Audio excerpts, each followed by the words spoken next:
Над 4000 работници на волнарскиот комбинат Тодор Циповски Мерџан со френетично ракоплескање и со извици «Тито, Тито» го пречека југословенскиот претседател во својата средина.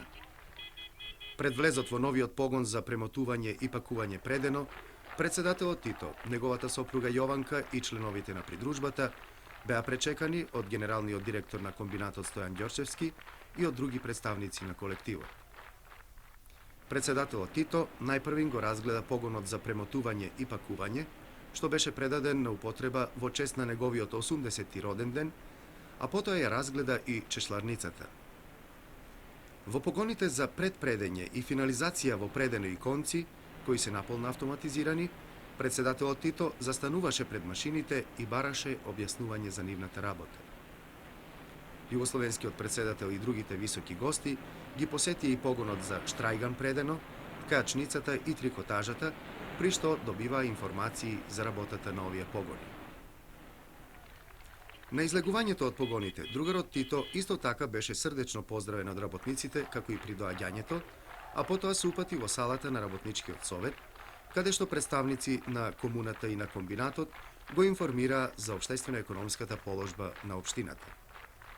Најнапред говореше претседателот на Општинското собрание Кочо Тулевски, кој меѓу другото рече: Sam znao da je najveća fabrika posle Varteksa ovdje ovakve. Da, to je najveća fabrika i kopredionica. Koliko je zaposlenih? 4200 su sad. On ima 8. Ali kopredionica to je najveća. Najveća. Varteks ima prošlo 71. godine oko 70 milijarde, pretek je bio 50 milijarde. Inače, možda ste iz informacija mogli vidjeti da karakteristika naše komune je da je počela na startu socijalističke izgradnje bez industrije. Bila je ovo Teto bio centar jednog nerazvijenog poljoprivrednog reona sa zanatstvom isto primitivnom, tako da smo tek u našoj socijalističkoj izgradnji počeli sa izgradnjom industrije kao osnovne baze da bi mogli uticati na dalji razvoj cele komune. To će vam mnogo sada... I uspeli smo da podignemo ovu tekstilnu industriju radi zapošljavanja više radne snage, jer imamo taj problem sa radnom snagom. Podigli smo ovaj elektrometalurški kombinat Jugohrom tu u blizini Tetova, koji ima ferolegure, koji je namenjen uglavnom izvozu. Kako je ovaj... Ferosilicijum ima 1500 radnika. Pa on je od većih proizvođača u zemlji ferosilicijuma, ferohroma, natrium bihromata i koji treba dalje se razvija na bazi hemije.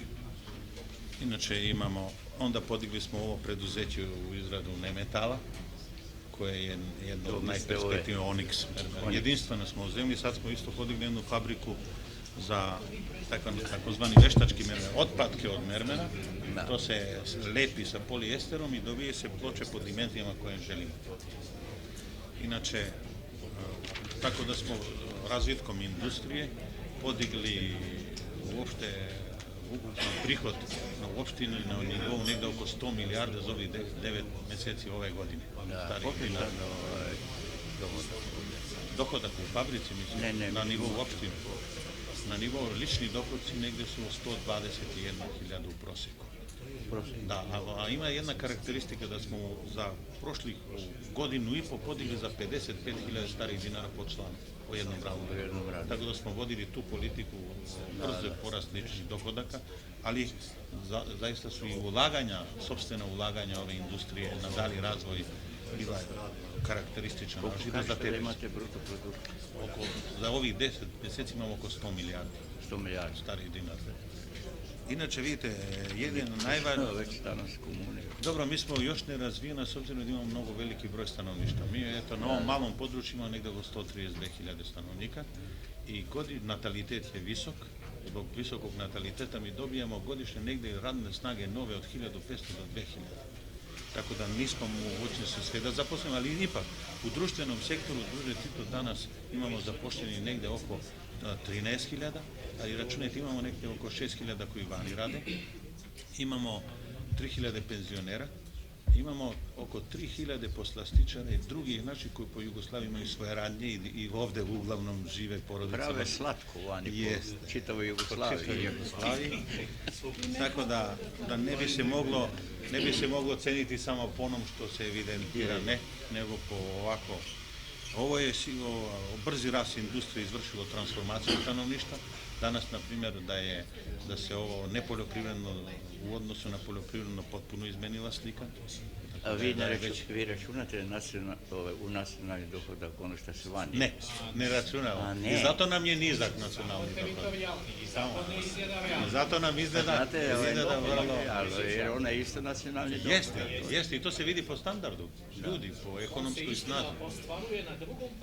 Inače... Ovdje se realizuje, pa da. Tu se realizuje. A inače imamo i drugu par preduzeća koji dobro rade. Mogu vas obavestiti da evo treća je godina kako ne znamo za gubitke u radu. Upotpire se na svoje uglavnom akumulaciju koja je naša preduzeća. Rade Tetex, na primjer, svu je rekonstrukciju, sve modernizaciju za sopstvenim sredstvima. To su malo radnici par godina bili malo u situaciji da odvajaju više sredstava, ali sada već i lični dohodci su na nivou da mogu biti zadovoljni. Idemo još tim putem da potičemo lične dohodke.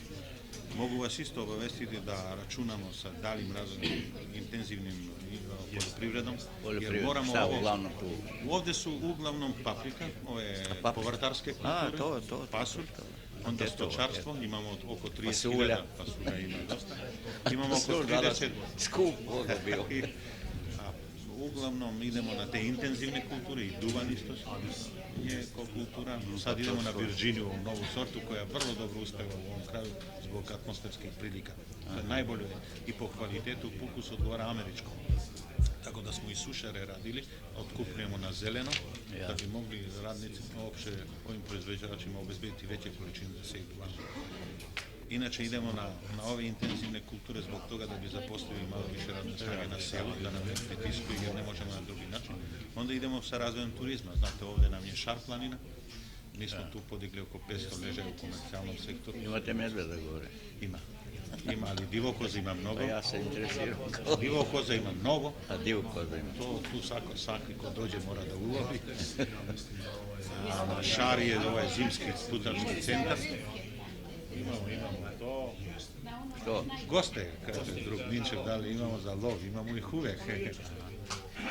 Потоа стана збор и за политичката ситуација во општината, при што председателот на општинската конференција на Сојузот на комунистите, Месут Сулејмани, меѓу другото рече.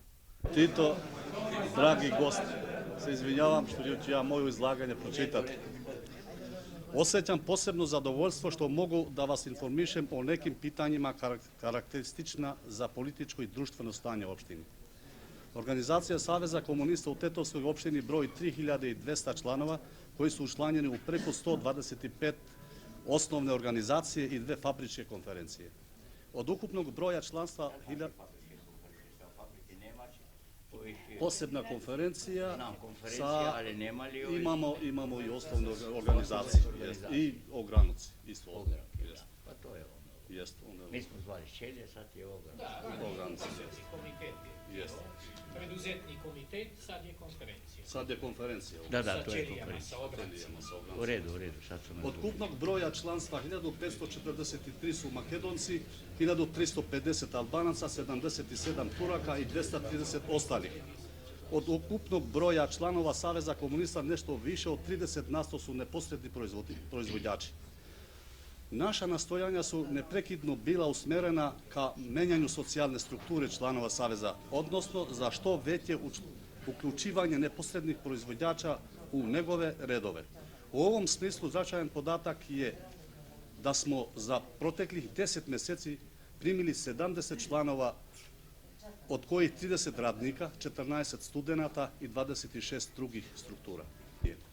Na kraju mogu sa zadovoljstvom da istaknem da je u svim dosadašnjim našim akcijama, a posebno pri najnovnijim angažovanjima Saveza komunista, u ostvarenju stavova iz vašeg pisma dolazi do punog izražaja bratstvo i jedinstvo, što se potvrđuje naročito u radnim organizacijama, gdje radnici stoje na liniji Saveza komunista, ne gledajući na to ko je Makedonec, ko Albanac ili bilo ko.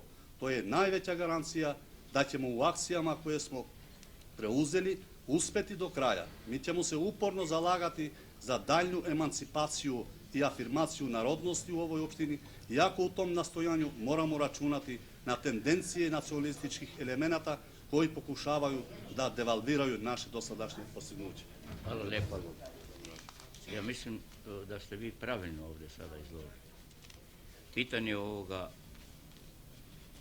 kako da kažem, jedinstva u ovom kraju gdje imate nekoliko nacionalnosti je veoma važna stvar. A to u prvom redu zavisi sada kako će se komunisti u svojim redovima učvrstiti kao jedinstvena organizacija. Oni moraju zaboraviti ko je Albanac, ko je Tursko ili Makedonsko. Oni moraju biti komunisti i oni moraju biti tako ona snaga među ovim narodima ovdje.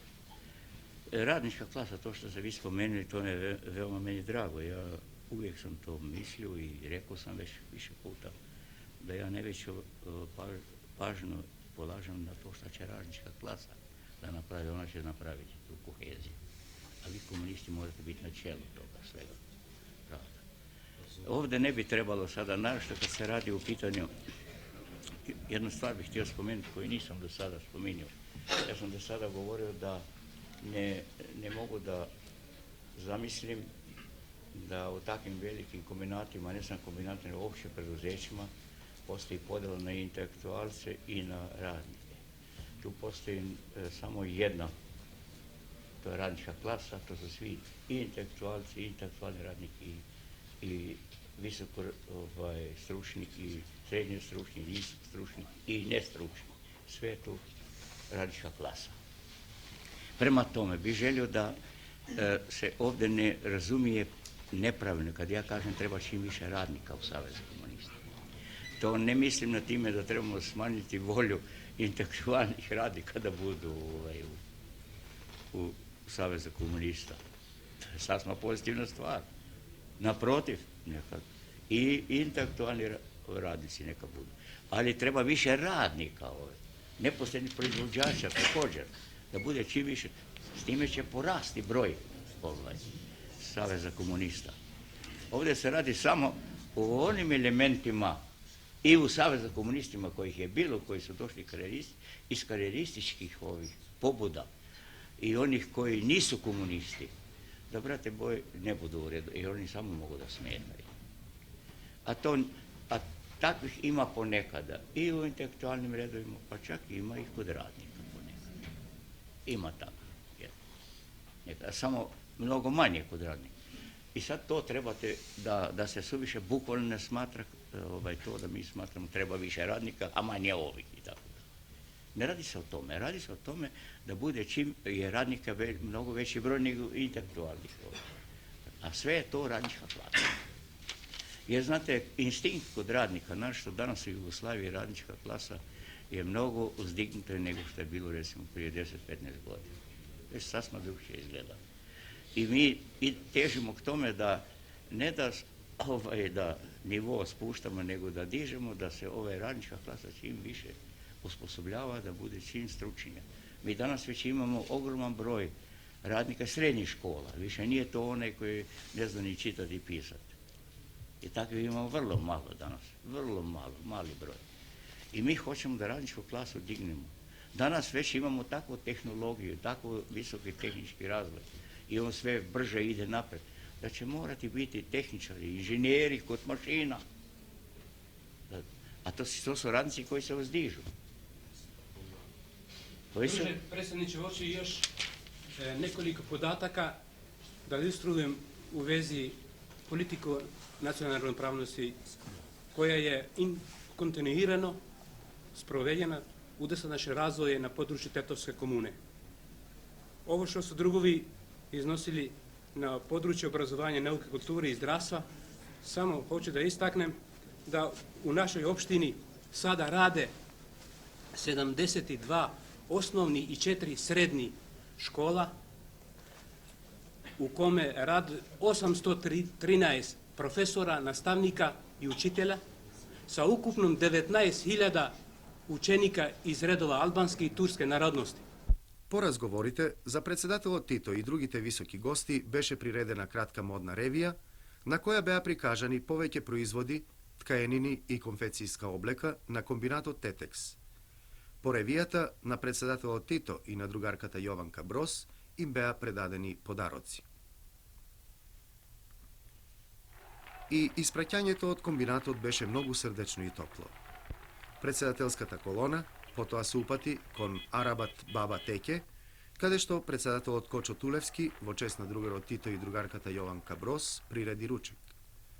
Пред влегувањето во ресторанот, председателот Тито и другарката Јованка Брос се задржаа кратко време во разгледување на производите од оникс на предпријатието Неметали, што беа изложени пред влезот на локалниот музеј на Тетово. За време на ручекот, Кочо Тулевски и председателот Тито разменија здравици, а потоа на другарот Тито му беа предадени масичка, комплет пепелници и мастилница, а на другарката Јованка Брос столна лампа, сите изработени од оникс. По ручекот, по прекрасното сончево време и во изворедниот амбиент на Арабат Баба Теке, председателот Тито и другите гости се фотографираа со представниците на општина Тетово, а потоа другарот Тито се фотографира и со персоналот на ресторанот. Председателската колона потоа пак мина низ улиците на Тетово.